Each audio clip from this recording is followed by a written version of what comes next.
I can say something about the technique that you mentioned because I guide breath journeys, and my experience is when you connect through the mouth and you mouth breathe, you easily access the suppressed emotion that are just at the top layer. So let's say you are starting to breathe through the mouth and then you get to realize, oh my God, I'm really angry at my partner or at my ex-partner. And then you start crying, you start releasing anger. But instead of releasing that anger when it comes, if you switch to nose breathing, then you get to really actually access to the deeper layer. And what I've noticed is when I feel that people are ready to release, if I can get them to really stay connected to the breath, not go for the easy access release, but go deeper, then they will access, of course, the source of all evil, our mothers, our fathers, and that's usually my experience. So basically there is a space for mouth breathing to really get to charge the body, to build up the intensity, and there is a space to also navigate, pendulate, and then go into the deeper layers. And I find that in that case, nose breathing gets you there. Hello, my friends, and welcome to Take a Deep Breath. My name is Mike Maher. I'm a breathing coach, and I'm also the host of this podcast where we get to interview people from all over the world that are in the field of breathing and wellness and spirituality and everything that sits in between, so we can kind of pick their brains and all learn to be better in some way, whether that's breathing better or sleeping better or reducing stress. And today I've got Mr. Alexander Tusuk on the podcast. He has a company called Breathing Cold in Bali. I was in Bali, I never got to meet him unfortunately, but we did connect afterwards. And a very interesting guy. He came from France. I think in his own words, he was quite stressed and quite angry, didn't have all the best relationships, thought this breathwork's a load of old BS, did a breathing class, and he's like, what the hell just happened to me? And from there, he just got obsessed, and now he teaches people to become breathwork instructors using the breath and the cold in Bali. So if you're looking for a way of combining a holiday with learning a new skill and creating a new business, then this is your guy. And I just love talking to him. So he has worked with prisoners, which I find very interesting. We spoke about that. He uses the breath in a very specific way. He's very body led, which I really like as well. And he helps people just get into themselves, calm down, and use the breath in a very particular way I haven't heard somebody talk about before. So it's a very interesting chat I have with Alex. And he's just a really nice guy. He's a guy that's been on that journey, as we all have, right? And he's used the breath to help bring himself to being the best version of himself. And he's put himself in a wonderful part of the world as well. So I hope you enjoy this podcast. If you get a couple of seconds, do me a quick favor. Could you hit that follow button? Could you hit that subscribe button? Could you give us an extra one subscriber on the show? And that way we grow and we get to bring more interesting guests in for you as well. Here is Alex, Breathing Cold in Bali. His links are down below. Enjoy this conversation. Here we go. Alex, welcome to the Take a Deep Breath podcast. Breathing Cold Bali. How are you today? I'm pumped. I feel really amazing. It's a long time coming. I'm a big fan of yours and dedicated breath fan. So very happy to flow with you, my friend, today. Very honored. Well, I'm very happy to have you on here, and hopefully this is the first of many, and I hope that we get to see each other in person at some point as well. I love Bali. I spent only 1 month there, but it's one of my favorite places on the planet. It's a very powerful place. There's a strong feminine energy here. It's a very healing place. A lot of people come with that intention, which creates really a field of healing and nurturing. And yeah, it's a beautiful land, beautiful place. Yeah, we can talk a bit about that later, actually, because we've got a couple of friends there. Okay, I really want to kick off with a bang here. So talk to me about, you talk about the benefits of mouth breathing, which is very controversial today in the breath world. So what's going on there? Yes, you're right. There's so much out there on the benefits of nose breathing from a performance perspective, from a emotional control perspective. When you want to control emotion, you just seal your lips and just connect to nose breathing. But how do you express emotions? How do you laugh? You cannot laugh with the mouth closed. You cannot have an orgasm with your mouth closed. You cannot cry with your mouth closed. And very often in a breath session, all I need to do when someone is holding on their tears is just press on their bottom jaw and let their mouth open, and they get flooded with emotions. So much in what I see out there is about controlling, suppressing, and I think we need to reestablish the benefits of conscious mouth breathing. So for me, conscious mouth breathing means whenever you are connected to your emotions, let's say you're dancing, and I would highly recommend to everyone to have some kind of a dance practice because it's a feminine, creative, you don't know where you're going. And so much in our world is about objective and goals and targets and routine and doing the right thing, that I feel one of the main disease in our world is control, over control.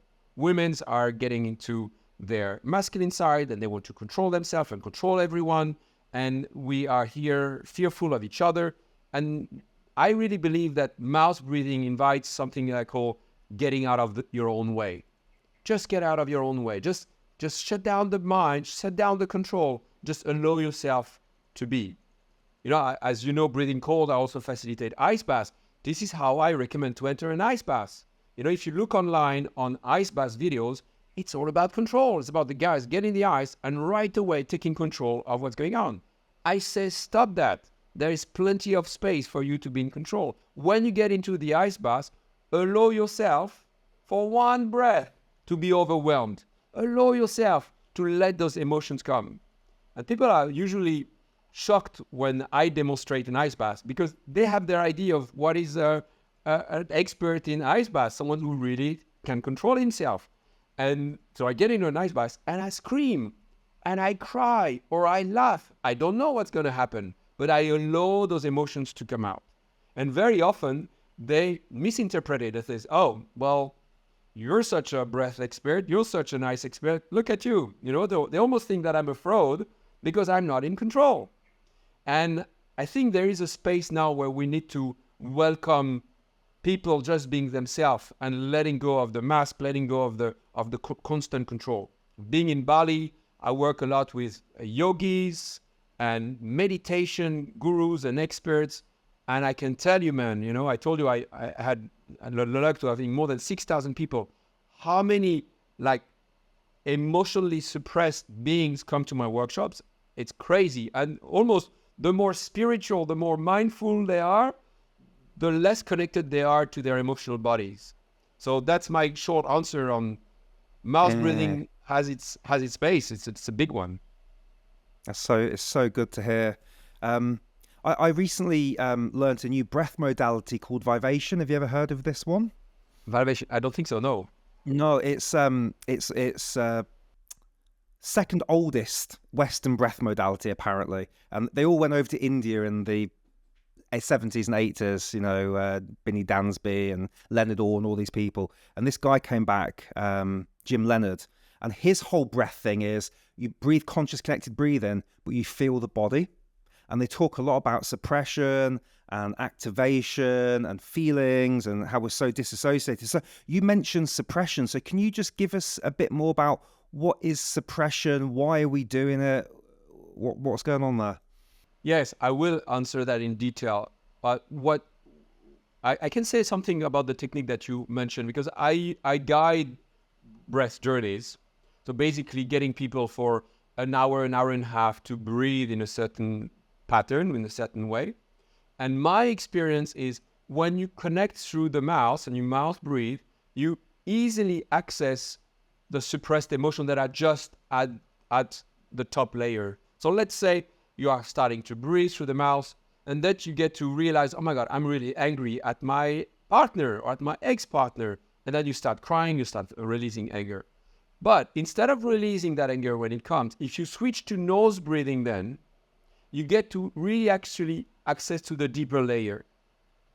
And what I've noticed is when I feel that people are ready to release, if I can get them to really stay connected to the breath, not go for the easy access release, but go deeper, then they will access, of course, the source of all evil, our mothers, our fathers, and that's usually my experience. So basically there is a space for mouth breathing to really get to charge the body, to build up the intensity.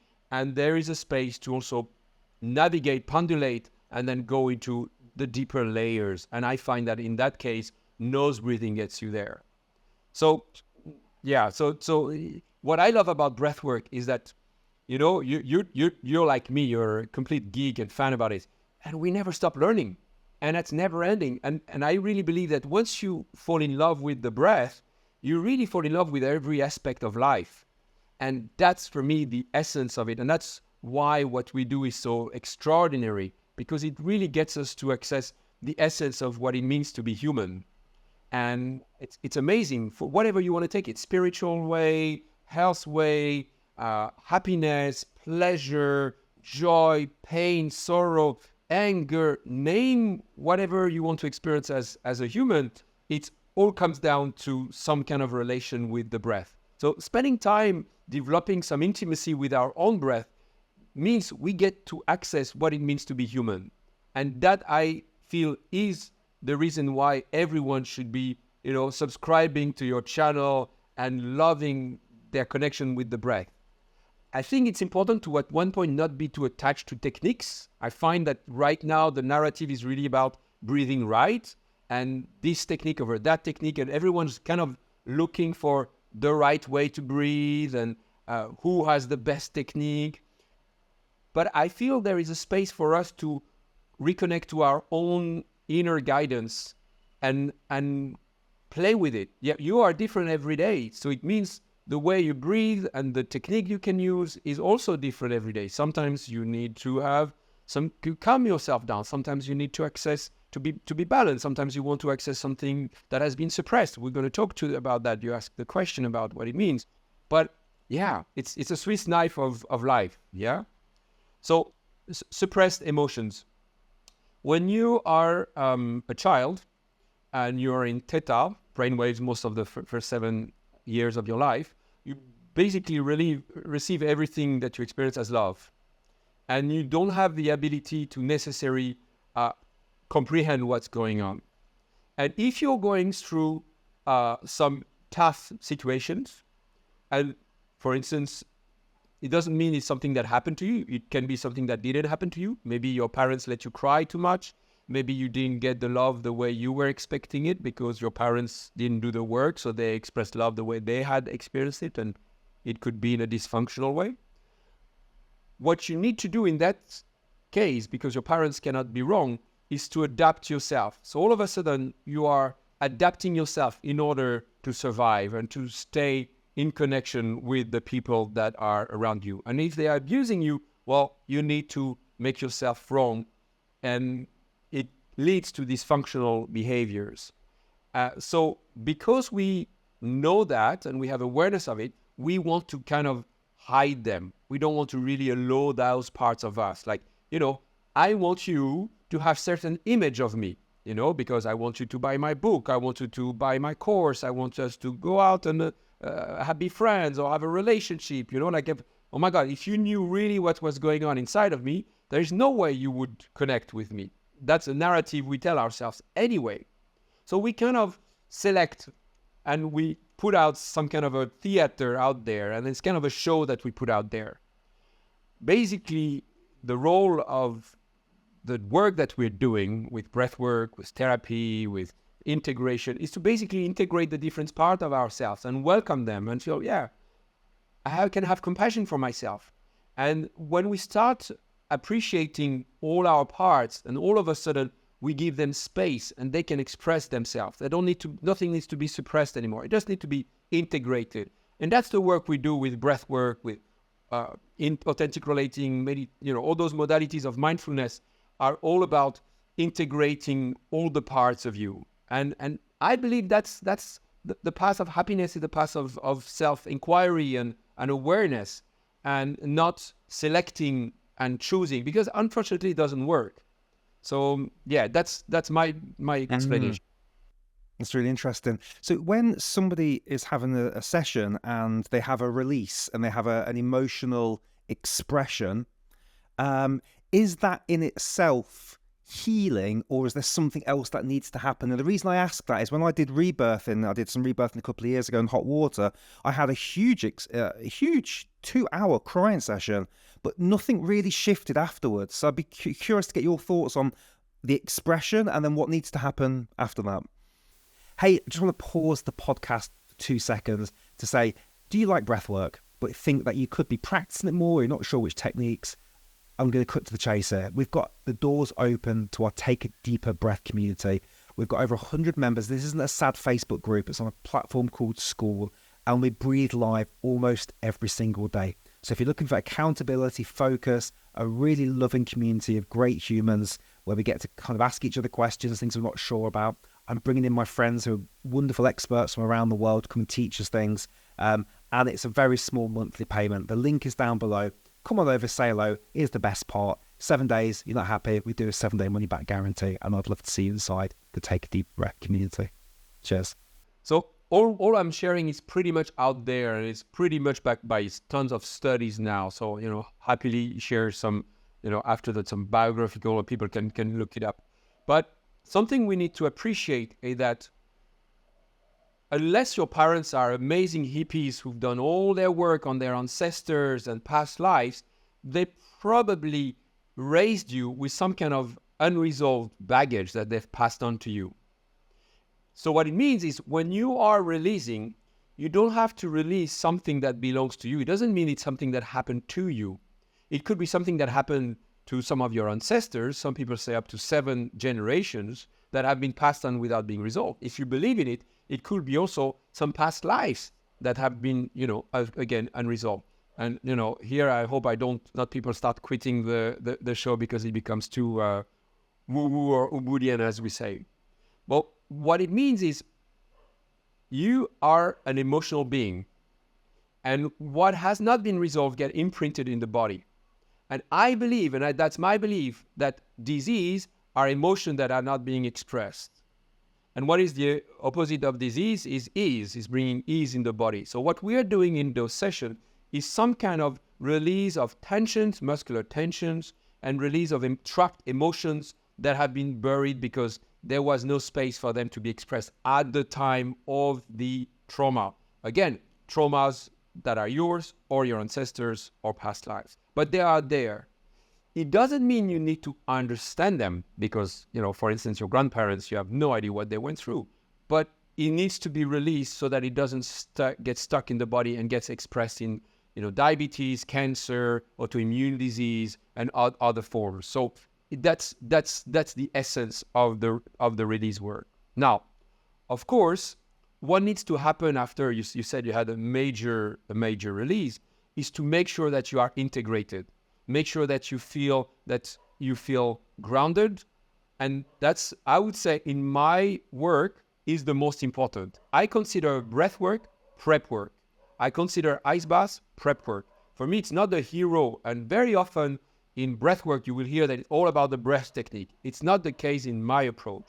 For me, they are tools that get us to access things that have been suppressed, that have been repressed.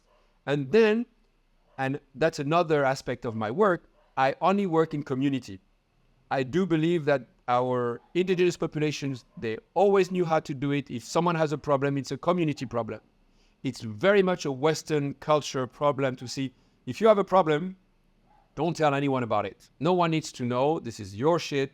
Talk to your doctor, and then the doctor, it's confidential between the doctor and the patient, and maybe eventually you tell your therapist if you are smart enough to have a therapist, or you bother your wife with it. But in general, you try to sort out your own stuff. Well, guess what? That's not how indigenous populations deal with their traumas or their problems all over the world, no matter where they are. So I really go back to the root of how we heal, and it's in community, So a lot of times I experience that people just enjoy breathwork and ice bath when nothing happens. They don't feel anything happen. And then someone starts sharing something and they start crying. And they don't even know why they're crying. So they're being triggered by something that is being shared. So for me, breathwork and ice bath, they just prep them. They just open their heart. They just get them ready to really open up. They don't even know that they're ready to open up. But something comes in the field and boom. And it's incredible what happens in those circles where all of a sudden it's fireworks. Of course, we have cultural trauma, generational traumas. COVID is a trauma that we have all experienced. So it's very interesting. We can work with that. Most women have experienced some form of sexual abuse or misuse. So, when these topics come in the field, we can have a discussion. But the healing part there is incredible. Like I have men that feel safe enough to share that they like to watch children pornography, or that they are attracted sexually by small children. And there are mothers in the room and fathers in the room. Where is the space in our society for such a conversation? No, if you are attracted by small children, go to the mental hospital, or we don't want to have anything to do with you. We just put you. The only problem with the prison system is only one: it doesn't work. It's just, again, we are suppressing problems as a global level. So we don't want to hear about these kind of people. Well, guess what? We all have a part of our self, which is a part of a shadow self, which we don't really want to admit. And then we do things behind closed doors, or we really don't tell anyone, and we just live with this instinct. But when we have a space where we can just share openly, without judgment, really safe, that all of you and all the parts of you are welcome, it's a space for healing. And I work with prisoners. I don't know if you follow that, but I do work in prisons. I facilitate breathwork in prisons. And it's amazing what happens in those environments where people have never experienced being safe. Just that. When is the last time you felt fully safe? Space means I can share absolutely everything about myself without holding back, without selecting the narrative. It's not rocket science. It's not about me. And that's why I teach people how to facilitate those sessions, because it's very much a formula. It's something that can be explained, that can be taught, and that anyone can do. And I really highlight the fact that I don't hold my breath for a long time. I cannot stay in an ice bath for a long time. All these things are really, for me, the old narrative about the teacher needs to be superior to the student, and he needs to have done the work and all, and be to a place of mastery of some kind before he can teach. I very much disagree with that. I think if we allow ourselves to just be human and vulnerable and authentic, and we share from that place, we don't try to manipulate and cheat, but we just show up being us, this is the most powerful thing a facilitator can do. Because when I share from that space, I'm telling, with a mirroring brain in the prefrontal cortex, you can do the same. And that's all the people need. Says, oh my God, Alex shared something that is shameful. And I usually ask them after I share something, very edgy. I says, raise your hand if you think less of me as a facilitator. No one raised their hand. Because the truth is, we're all focused on ourselves.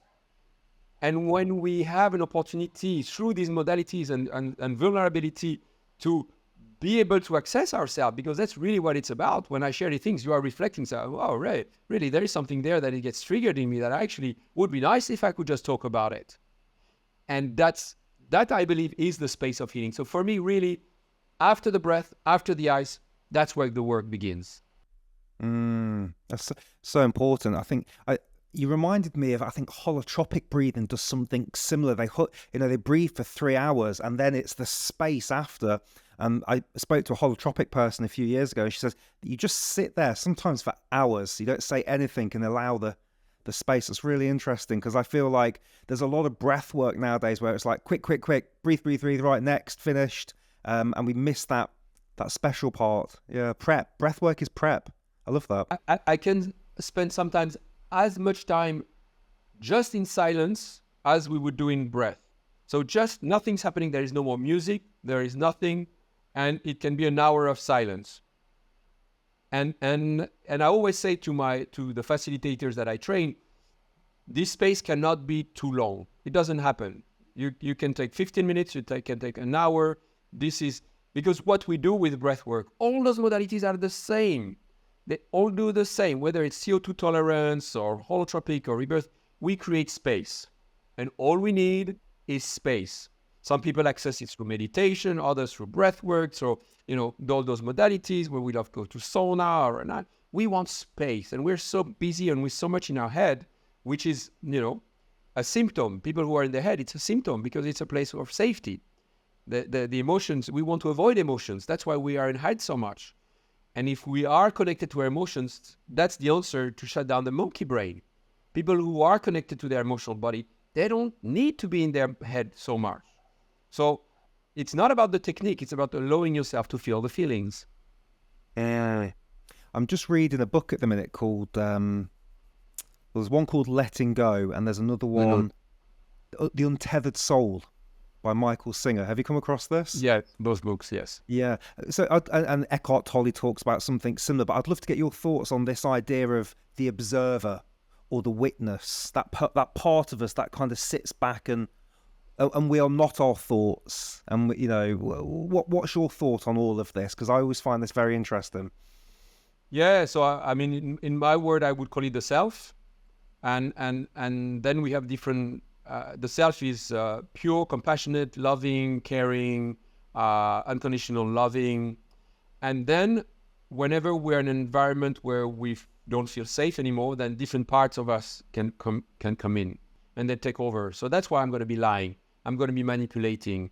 I'm going to be controlling. I'm going to be... and that's where the breath come in. That's where the conscious breath comes in. Let's say I work with addicts. I tell to an addict, when you feel the urge for whatever it is, and for me, an addict is someone who writes a book or it's not someone who takes alcohol or drugs. It's someone who is, watching Netflix in a compulsive way, who's eating French pastries in a compulsive way. And we are all addicts, with that definition.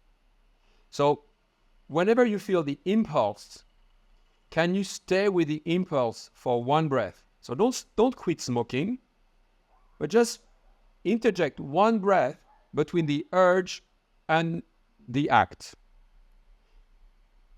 Can you feel what was the trigger? What happened? You felt unsafe. What was there that felt unsafe? What was the word? What was the trigger? And the more you're able to interject breath, and if you can up to, 1 minute of breathing, 5 minutes of breathing, you are able to kind of figure out what is really going on there. And now all of a sudden, you don't feel the need to suppress it with some kind of use of some kind. So that's how you deal with addiction for me. It's in a loving kindness way of observing the triggers and have compassion for yourselves that needed, Gabor Mate says it very well. It's not what's wrong with the addiction, but what's right with the addiction. How is it serving you in that moment? And if you are of that mindset, says, oh, this is why I do this, and you can observe with compassion rather than, judging yourself, I really should quit smoking, this is bad for me. The problem with all that, it just doesn't work. So for me, it's really about doing things that work rather than comparing techniques.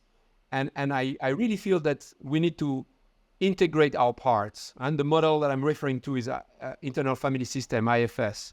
I don't know if you're familiar with it, but it's a beautiful framework and with practice, you can just self-regulate and understand yourself. So if you are stressed, it's a symptom. So I can teach you breathing techniques to deal with stress, but it's like you tell me I have a headache and I give you paracetamol, Panadol, and then the headache is gone and you're happy. So I can give you, and all the breathing techniques to get out of stress, but you're just treating the symptom. Instead of that, if you can sit with the stress, if you can sit with the trigger and say, oh my God, there is something there for me to learn, what is there? And you start having this inquiry, then you can go to the root cause of the stress, and you don't need to just deal with it at a symptom level. Oh, that's very interesting.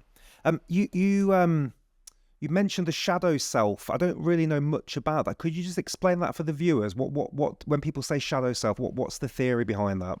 Shadow is all the part that we don't want to bring to the surface, the things that we just want to keep a little bit hidden, the behaviors that we're a bit ashamed of. Maybe you're stingy, maybe you are greedy, maybe you are horny and you look at girls and you're with your wife and your baby, but really you have dirty thoughts about all those things that are there, but you just let's not go there. Let's not express them. That's it. So it's really having an approach where you welcome everything. When you're not selective on what's coming, you just say, oh, interesting. That's there. And try to have compassion for it. You're going through a hard time in your relationship and you're thinking of going in another relationship. So, why are you using sex or woman to feel better, and what's your relation there? So it's the ability to go and dive into these things. Or maybe, going the shadow work would be around people who have abused you, and you just don't want to think about them, you just think, okay, it happened. I don't want to go there. The problem is it doesn't work. It doesn't work. It's like really, it's the image of the ball that you put in the swimming pool. How long can you keep the ball underwater? It doesn't work. At one point, it needs to explode. And that's called murder. That's called rape. That's called, behavior, rage, road rage, and abuse of all kinds. And we've seen that all the time. They're just people, they wait, and they explode. So if we stop doing that and we really allow ourselves to be just human, and there's not really a narrative around that in our society, and there's not really a narrative around that on podcasts, and it's really about how to be good, and how to be better and how to improve, and not so much about accepting and surrendering and being not trying to change. It's all about personal development. I'm very much against the idea of bettering yourself. There's nothing to improve. You know as well as me that if you're looking for the best breath master of all time, you just need to take a newborn baby. There is not a single breath worker, no matter how famous or rich they are, that can match the quality of a breath of a baby. So for me, it's really a process of accepting and unlearning rather than adding more stuff to it. It's a path of liberation. Yeah, you're right. We don't talk about that enough in society. It's not talked about on podcasts enough. There's a few people I've heard talk about the shadow self, but it needs more discussion. Can you talk a bit about the prisons? How did you get involved there? What work are you doing with the prisons? Because that's fascinating. One of the reasons I moved to Bali, I was in sustainability before, and I thought, if I can do something in Bali, being such an iconic destination, I think it could have ripple effect everywhere in the world, because just you say Bali and people are paying attention just because it's such an iconic brand. So that's why I moved here originally around interest in sustainability, which I believe I'm serving, but in a really more authentic way. I feel that once people connect to their self, then they are better caretakers of Mother Earth. Then they are better husbands and better partners and better friends. So I really believe that what we do with these modalities are really helping the planet and the collective. So I really want to bring this to the people who need it the most. And I find that schools, of course, and children and prisons are two avenues where really we need to bring these modalities, because the sooner we can bring this to kids, then we can raise conscious adults. And then prisoners, I feel we can bring them the path of liberation and freedom that they really seek and that they really want. And they feel it's a very physical one. They want to get out of prison, but they are still, and you hear it all the time, of people going to prison, come out, they don't know how to function in society, and they feel good again when they're back in prison. So there is something about integrating people and appreciating yourself. So my work in prison is very much same as I do outside, but man, in my work, I touch a lot. I do therapeutic touch, and I do a motherly, loving touch.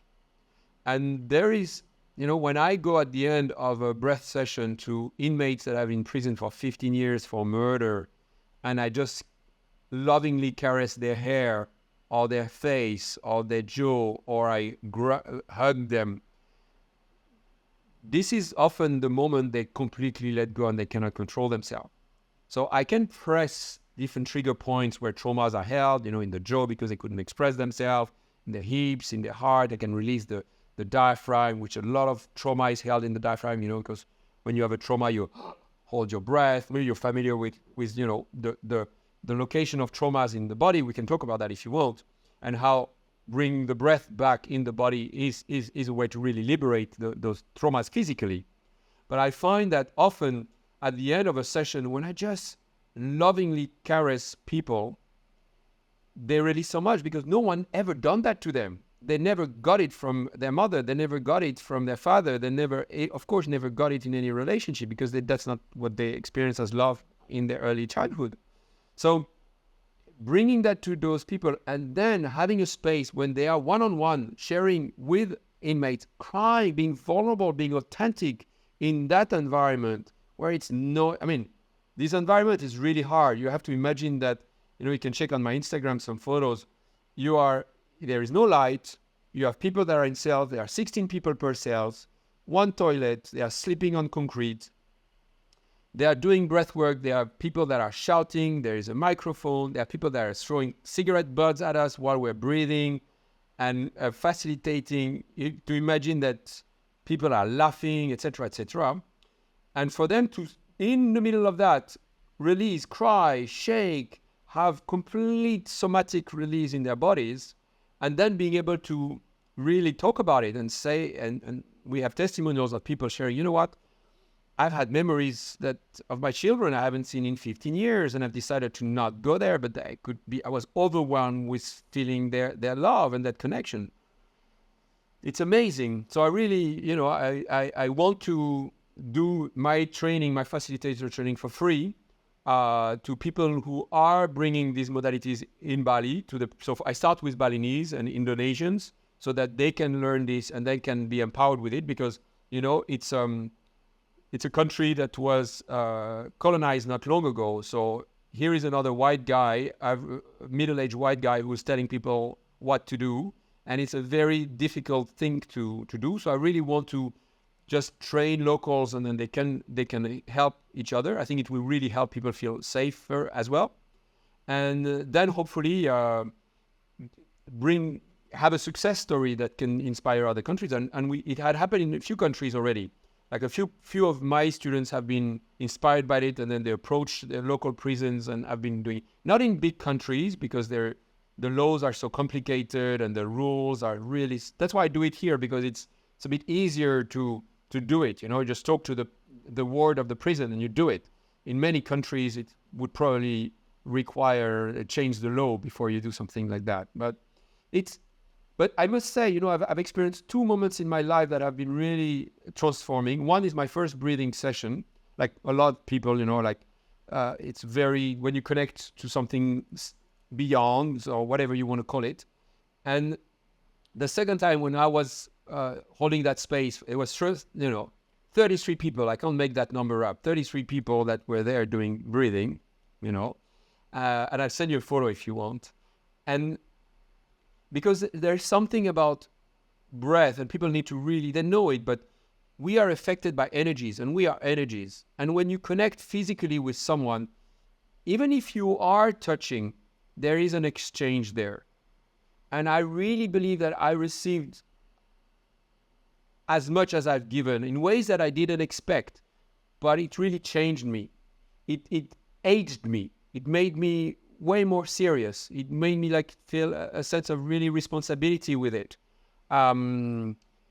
Because, before that, I'm mainly working with people who are spiritual, who are on their healing journey, and people who come to Bali for this thing. But working with inmates who had never done anything remotely close to that, and getting them to open up this way and share things that are really mind-boggling was very impacting. And I'm very humbled and honored, but also I'm very sensitive to it. It's not easy. It's impactful. It sounds like there's a lot of responsibility there, but it also sounds really beautiful. Have you done any work with the staff? Have they been interested? Have you taught them anything? Yes, the prison staff, you mean?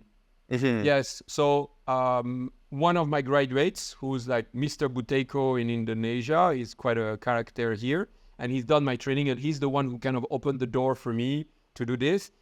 He did 3 sessions before we could access the inmates. I didn't do them, he did them. So he did TRE, and he did Buteyko exercises with the doctors, and then the wards. So I personally haven't done it, but he has, yes. Oh wow! But the doctor, right, you mentioned the doctor was there when I was doing the session, and she was wow. She did basically the release part. They're not used to seeing people vulnerable in front of others. There's such narrative around being strong in our culture in general, but imagine in prison, it's the extreme place where you don't want to be vulnerable because of the narrative that we have around that, and for people to realize, wow, actually vulnerability is a sign of strength. It's a powerful, and yeah, it's life transforming. It's so good. It's really nourishing to hear that story, because you just instinctively feel like they need that. They really need that there. So it's beautiful. You mentioned TRE. I'd love to get your thoughts on something that's happening with me. So I've got a crazy diaphragm, yeah? I had Baselli on the podcast, Dr. Baselli, who created TRE, and he took me through a couple of sessions. Beautiful.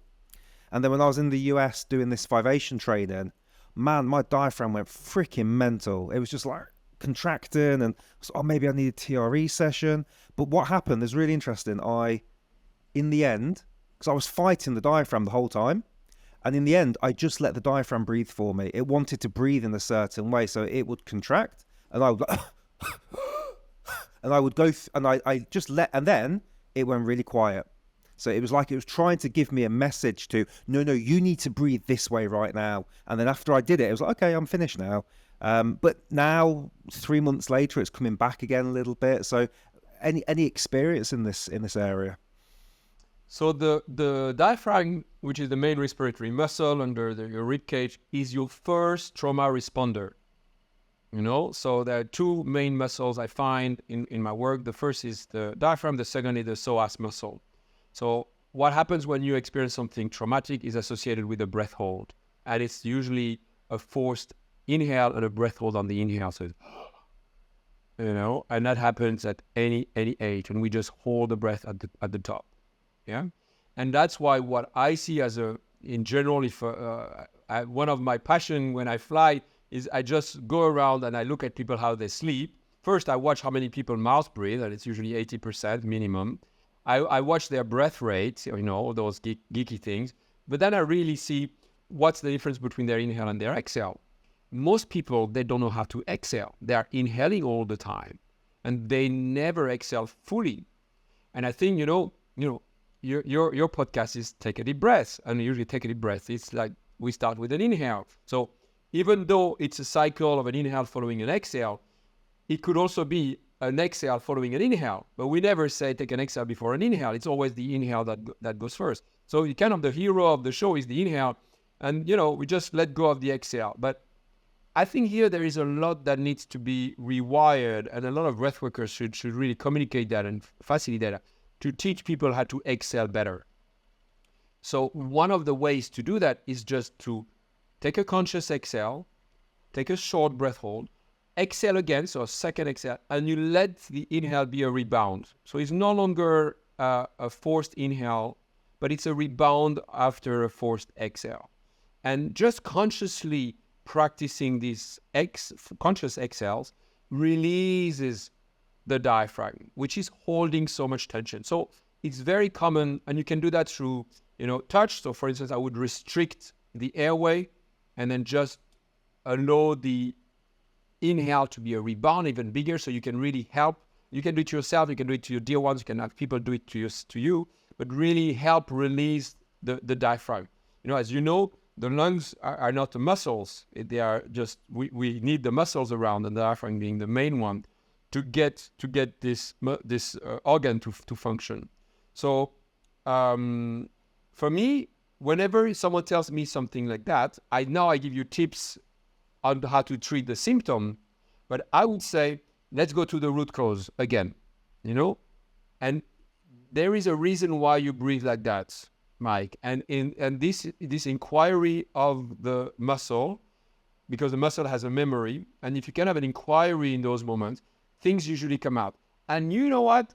Sometimes it doesn't make sense because it belongs to your ancestors. It doesn't make sense because it belongs to past life. So it's an inquiry that doesn't need to be making any sense. And that's why often dreams don't make any sense, because in our dreams, we leave things that don't belong to us always. And we just say, well, that's why there is so little on the signification of dreams, because in our Western mindset, we are very much limited to what the science knows, and it's very limited what the science has established. So we need to accept that there are things that are beyond what is established by science. Dreams is just a proof of it, Just on the second responder, because a lot of people don't know about it, but you know the principles of fight, flight, freeze. So when, with the polyvagal theory, when you are experiencing some kind of a trauma, you want danger, you want to run away. So let's say there is a snake in the room. If I'm running away, this evening I might not even remember there was a snake in the room. Okay, so I'm okay. Or maybe I have the right weapon and I kill the snake. So fight, flight, fight. And I'm okay, cool. I don't even remember that I killed the snake. But maybe I'm stuck in the corner and the snake is about to come and it's going to kill me. And then I completely freeze. I disassociate. I'm not in my body. That's the classic response of people experiencing trauma. So that what women would say, oh, I didn't fight and I'm ashamed because I didn't fight because the guy was stronger than me. Or it was my parents. What could I have done? So I just let it happen. That's where trauma happens. Now, what is interesting is, again, that's very interesting. We are animals. So if you look at an animal going through a similar situation, when the zebra is escaping the lion, he starts to run away and he starts shaking and releasing those tensions. Yeah. So what happens is we humans, we don't do that. The technical word is we don't complete the cycle of trauma. We got stuck and then we move on, we forget. Usually we feel shame and guilt. That's the second layer of trauma that we induce on ourselves. So no one needs to know. I'm not telling anybody about it. That's our responsibility. Yeah. This is what we do to ourselves. That's no longer what happened to us. Yeah. We do it to ourselves. But instead of that, if we behave like animals and we start releasing those traumas, we complete the cycle of trauma. That's why the psoas is so important, because it's connecting the upper part of the body and the legs. So it's really literally, you want to be able to run again. So when people are breathing and releasing, I go and I press the psoas, all of a sudden the leg starts shaking. That's why also one of the principles in TRE, you build these tensions, then all of a sudden there is a huge release that happened. It's the completion of the cycle of trauma. And when we do that, we feel good. You know what? That's why we like to go dancing and get drunk on Saturday night. That's the principle of going to a club. We need to have some kind of a somatic release. In our culture, it needs to be done in a socially acceptable way. That's why I get drunk and I go to a club. That's why I will have Zumba or anybody, we all have our version of some kind of a embodied release or unconscious sex, but we know we need it. But if we do it consciously with those modalities that we talk about, with conscious movement, with some kind of somatic release and massages, we really get, this is the healing. Literally healing means we get to integrate and complete those cycles of all those micro traumas we experience. So for me, it's really about, yes, releasing the charge, but also having an inquiry and and trying to understand, or at least have a conversation where, it's interesting there. I have a problem with my diaphragm. I'm breathing too much and I'm focusing on the inhale. And if I measure my inhale and my exhale, actually, my inhale is longer than my exhale. And you can ask your partner to do that while you sleep. How's your inhale? How's your exhale? And what's the rhythm of your inhale compared to your exhale? It's so interesting. We say that the breath is like an autobiography. It's not about inhales and exhales and flesh and bones. It's really about loves and losses and all we've experienced. It's all imprinted in the way we breathe. And that becomes very fascinating. Very fascinating. I love that. I love listening to you talk about breathing. It's almost poetry, Alex. It's beautiful. You talked earlier about other locations of trauma, and you mentioned the jaw. Where else are people? I mean, you could probably say everywhere, but where are the main areas that we hold on to too much energy? It's crazy, but it's all common sense. So, you would have seen something that you should not have seen because you were too young or it was not appropriate. So it will be in your eyes. And then you have EMDR, which is about, moving fingers and getting actually traumas being and maybe sometimes people, they need to wear glasses very young. And is it just, in our culture, we just say, oh, it's bad luck. It's hereditary. It's just because it's the genes. I would question that. What it may be, but maybe it's not the full answer. maybe you couldn't express yourself and you were not allowed to express yourself. So of course, the breath of life, maybe I don't know if you heard of the breath of life, but the breath of life is the spinal fluid that is protecting our brain. And basically that spinal fluid that is there so that we, if I do this, I don't have concussion because my brain is like moving in some kind of a fluid that is there and all the time. And it's being produced all the time. It's moving and circulating in the body. So when we are touching the brain, when we are doing craniofacial and some release in different parts of the brain, all of a sudden emotions get released because a lot is there because the energy needs to move, and usually it moves up or it moves down, and a lot gets stuck up there. So a lot of release happens actually in the neck. As you know, the accessory respiratory muscles, people have bad postures. They use in chronic stress, they use the upper part of the body to breathe rather than their main respiratory muscles. So a lot is there. Of course, we mentioned the two usual suspects, diaphragm and psoas. And, people who are like this, they are protecting their heart, so it's a heartbreak, So we are focusing on the symptoms and telling you how to behave. But I promise you, I really have seen it with so many people. Once you access the root cause, the symptom disappears. So I can teach you how to have better posture, or I can help you release that original emotional heartbreak, and then all of a sudden the symptom disappears over and over, whether it's knee pain, whatever it is. Basically, I say breathwork is a listening opportunity. It's not about anything else but listening to the body. And if you learn to listen to the body, now all of a sudden you can love your body. And when I say love the body, is love the manifestation of the body. Oh, I hurt my toe.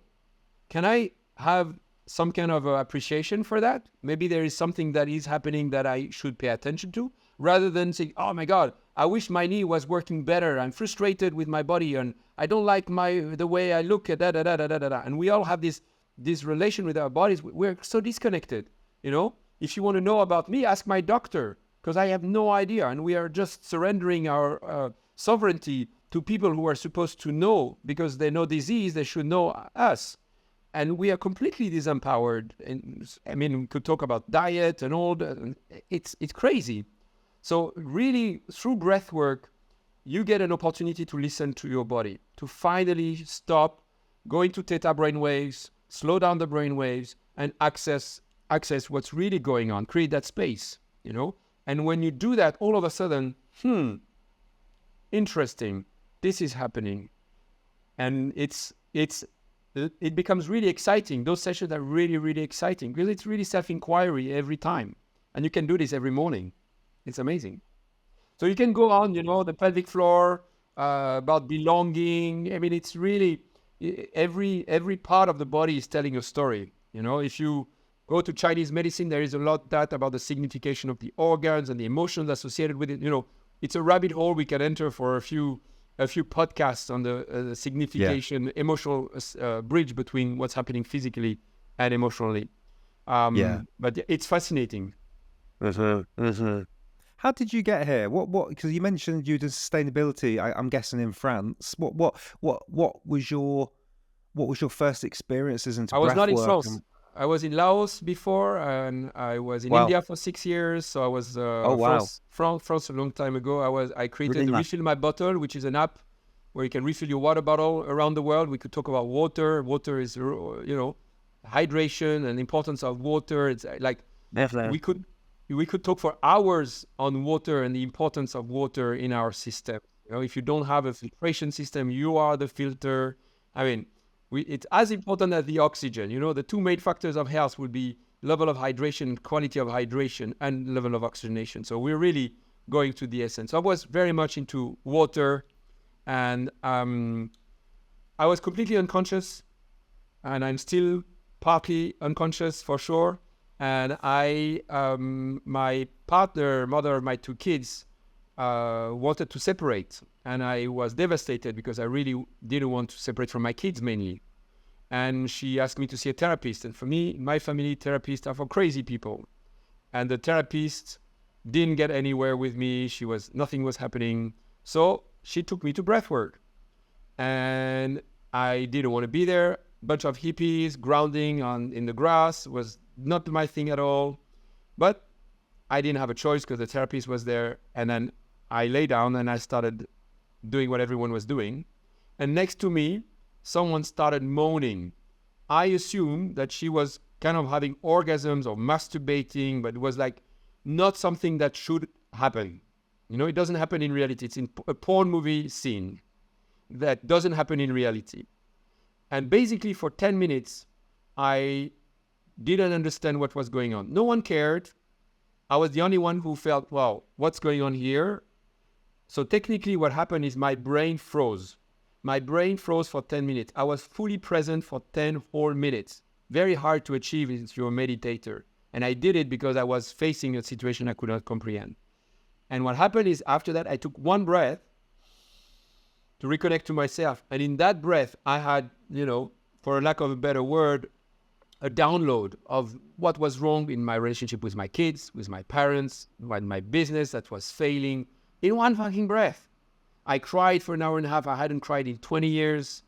And I decided that moment, I decided if someone like me, so unconscious, so disconnected from his feelings and emotions, has an experience like that in one breath, then really everybody can do it. Like I'm your average guy. I have zero talent. I nothing special about me at all. And if I could experience that, it is worth me dedicating my life to this. And that's it. After this, I closed the business the next day. I was already fading and had lost hundreds of thousands of dollars with this. I couldn't heal my relationship, unfortunately, so I separated. But after that, because I did a business school, so for me, I need to understand things. I'm a rational guy, I like science. So I went into the rabbit hole of understanding. So I know the science of everything. And if I don't, and then I say I don't know, and then I study it. And I'm like you, I think, completely eager to really just learn more. And at the same time, appreciating that what I can access through my mind is very limited. The essence of what I can access is through being in theta, connecting to my heart, to my soul. And that's not something that I can achieve through my mind. It's almost the other way, like it gets in the way. So it's a balance of heart connections, of opening up and learning. It's beautiful. Wow, what a journey. Yeah, it's funny, isn't it? When people go through that first breath experience and you've generally got nothing to compare it to, you're like, what the fuck is happening to me? You've got no... I remember that first one I still remember from eight years ago is still one of the most powerful experiences, more than any drug, any alcohol, any other experience. It's pretty special. You've got me fascinated. Can you just give me a bit more? If you don't filter your water, you are the filter. So no tap water. Tap water's no good. People are focused a lot on the water they drink. But you have a nice filtration system when you drink. But most of the water that gets in your system goes through your skin, your first organ. And people don't pay attention so much on the water they bathe in and the importance in bathing in a water that is alive, that is charged, that is activated, Schauberger principles, and that is not full of chemicals, So it is very important to be conscious of the water. I spend a big amount of money to have a really nice filtration system, and then I charge my water with charcoal and crystals, and I put in intention in my water. So when I drink, the water is activated with thoughts and beliefs, and it's not just water anymore. It's something very nourishing. So this is where we are at the border of things that are established scientifically and things that are more controversial. But as you know, the power of the intention of visualization but imagine now that being actually physically in a bottle. So with Refill My Bottle, I created an app where people can refill their water bottle around the world so they don't have to buy plastic bottles, because it's really detrimental to the environment, also detrimental to their health with the microplastic that you're eating every time you're drinking water. And there's tons of studies now on the risk of that. But also imagine the power of setting intentions for yourself and for others every time you connect. And that's the purpose of Refill My Bottle, to connect people through the simple act of refilling their water bottle, where you, a little bit like Airbnb, you're sending a good intention to someone at the same time as you're receiving an intention from someone. And I really do believe that as humans, we crave connection. We crave authentic heart connection. That's all we want. And we look at it in the wrong places. You know, people want relationship because of that. They want sex because of that. Really what they're craving is heart connection. And we don't know where to look for it anymore. So we make children. We just try to create it in our thinking that it's all in our creation. But it's all around us. And when we start being fascinated by everyone, then the world becomes really fascinating. And it's amazing what being curious about someone does to that person and does to you. And that's the part that is called authentic relating in my practice, where really I want to know you. I want to understand what it is to be Mike. And if we have a conversation like that, it's probably a conversation you never had with your partner, you never had with your parents, where I'm really going to try to understand your world, what's happening inside of you. And also about us. You know, I could start a sentence like, Mike, this is what I think you think about me. So I'm no longer talking about me. You're no longer talking about you. I'm talking about how I think you perceive me. You know? And for instance, I give you, just for you to understand, in my training, I could ask a question, something like, please raise your hand if you feel that I am arrogant at times. Whoa. Or that if you find that I don't behave the same way with men and women in the group. And then some people always raise their hand. And I says, okay, tell me more.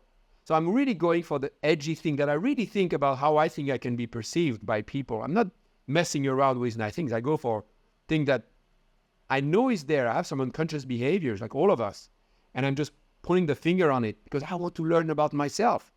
And it's amazing when I just confront myself to people around and I tell them, all right, give it to me. Tell me how it is, how you perceive me. The answer, it creates connection. It creates and sometimes it's really tough. Sometimes it generates, it's allowing anger to come out of people when they have resentment and they need to let it out. But once this is out of the way, there's always heart connection at the other side. It's amazing. Wow. It makes me feel a bit uncomfortable, some of the things you're saying, but in a good way. It's like, oh, we need to remove some of that crap. Where if people want to, I've got one last question for you, but if people want to connect with you, where's the best place for them to go? What's the websites? What's the socials? First of all, thank you so much for this opportunity. I've been really looking forward because thank you. You know, I really want to get the word out about these things, and you have the main podcasts in that community. So really, it means a lot to me that you made the time to give me the space to hearing me. I'm very grateful.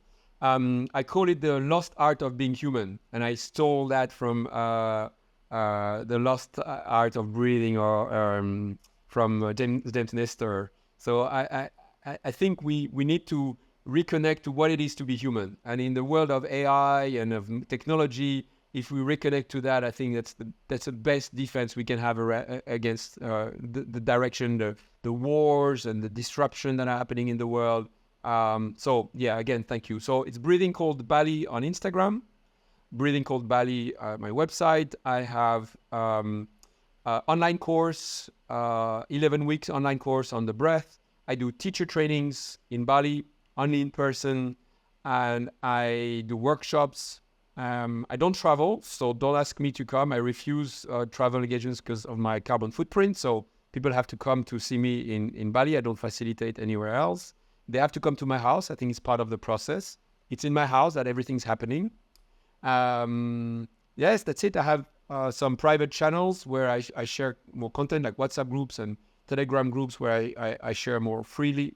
As you know, a lot of things are being censored these days. So yeah, that's about me. Thank you so much again for asking. Oh no, thank you. It's been wonderful. I'd love to.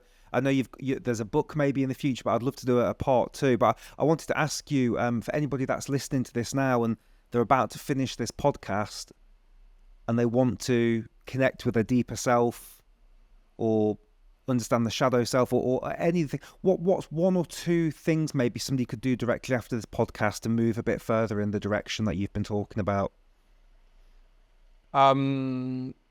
Action, I would say, is louder than words. So start building a routine. And I can't stress how important it is to just have a breathing routine.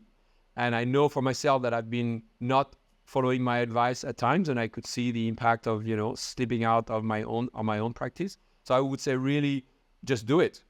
Just find, there are tons of apps and recordings for free on the internet. You don't need to buy anything, and just press play on YouTube, on your channel and tons of other channels and apps, and just do it. Just take a moment in the morning to just, before you turn on your phone, before you connect to your partner, just keep that moment sacred and be with yourself.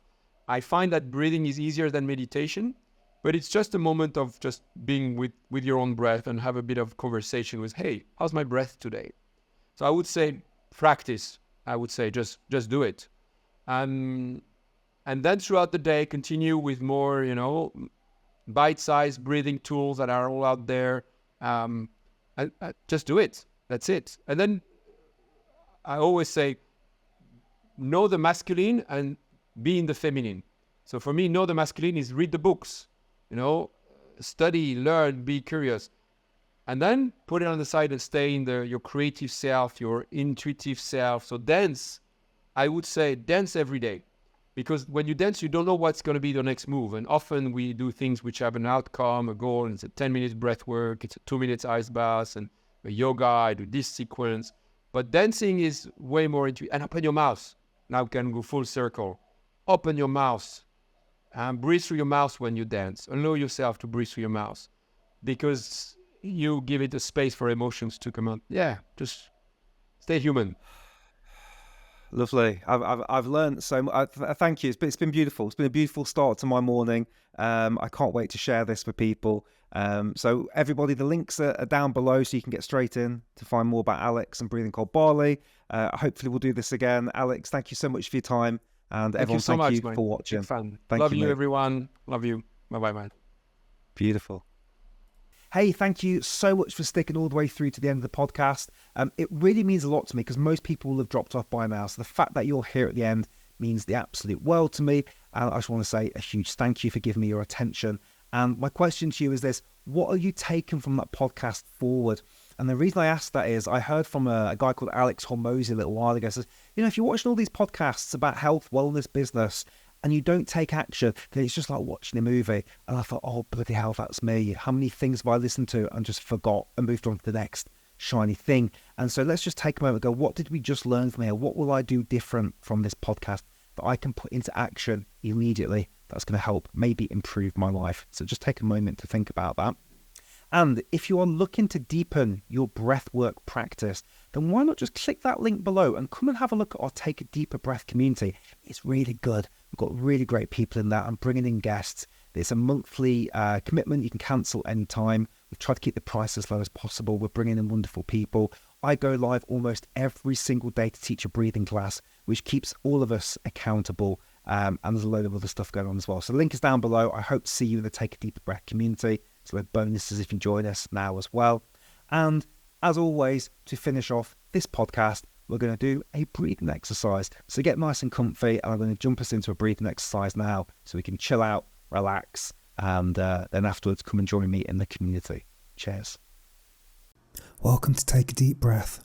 Today's breathing exercise is a 5-minute coherence practice with guided prompts and no music, so you can really relax and listen to my voice. Coherence breathing or resonant frequency breathing has many benefits, which include lowering stress, resilience to anxiety, improved heart rate variability, reducing the age of your heart, and so many other beautiful benefits. And it's such a simple practice, also known as the perfect breath. Here we'll be breathing at around 5 breaths per minute. Just do what you can. There's no right or wrong. Just use my voice as a guide and just bring relaxation to body and mind. Let's get started. Slowly, gently in through the nose and slowly, gently letting go. Softly in through the nose and softly out. Smoothly in through your nose and gently out through your nose. Softly in, softly out. Slowly, gently in through the nose and slowly, gently letting go.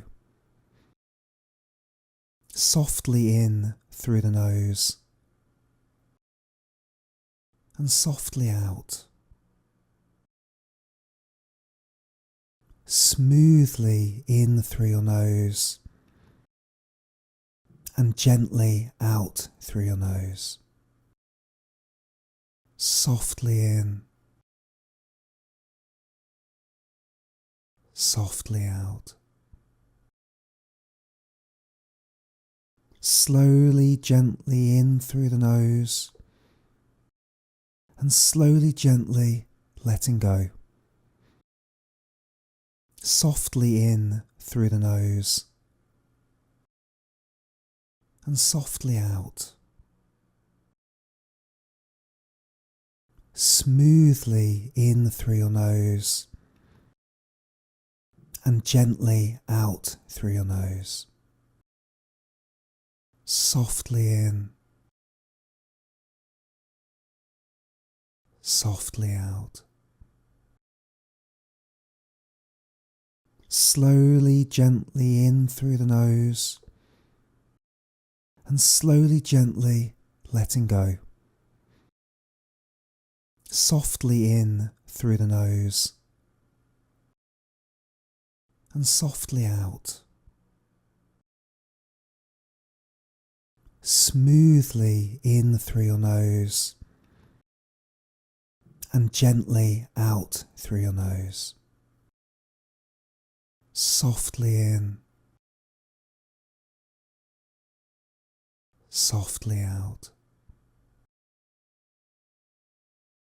Slowly, gently in through the nose and slowly, gently letting go. Softly in through the nose and softly out. Smoothly in through your nose and gently out through your nose. Softly in, softly out. Slowly, gently in through the nose and slowly, gently letting go.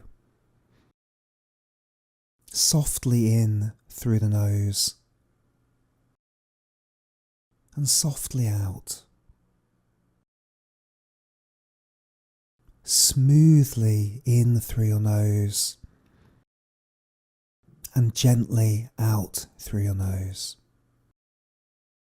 Softly in, softly out. Slowly, gently in through the nose and slowly, gently letting go. Softly in through the nose and softly out. Smoothly in through your nose and gently out through your nose. Softly in, softly out. Slowly, gently in through the nose, and slowly, gently letting go. Softly in through the nose, and softly out. Smoothly in through your nose, and gently out through your nose. Softly in, softly out. That's it, you're done. You're exactly where you need to be. So just be really kind with yourself now. Take a few moments to wiggle those fingers and toes as you bring yourself back into the day-to-day. If you've enjoyed this exercise, why not subscribe or share with a friend or a loved one? And if you're interested in taking your breath work to the next level, you can contact Mike Maher directly and inquire about his one-on-one coaching packages. We'll see you soon. Breathe well, my friend.